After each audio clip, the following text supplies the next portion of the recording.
এটাকে ভাগ করে নেব। তো এই 7 দিয়ে 93টাকে ভাগ করে নিই, 7 একে 7, বিয়োগ করলে 2, 3টাকে নিচে নিয়ে আসলাম, 3 7টা 21, তাহলে 23 থেকে 21 বাদ দিলে কত? 2, তাই তো? তাহলে এখন কি করব, এই রবিবার যেটা দেওয়া আছে যে আজ কি বার? রবিবার। এই রবিবারের সাথে এটার ভাগশেষ কত থাকলো? 2, 2 যোগ করে দেব। তাহলে রবিবারের 2 দিন পর কী বার হবে? রবিবার, সোমবার, মঙ্গলবার, তাই তো? তাহলে ওটার উত্তর কি হবে? কী বার হবে? মঙ্গলবার।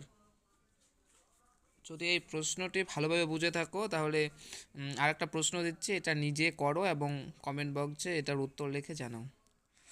আজ সোমবার হলে 50 দিন পরে কী বার হবে?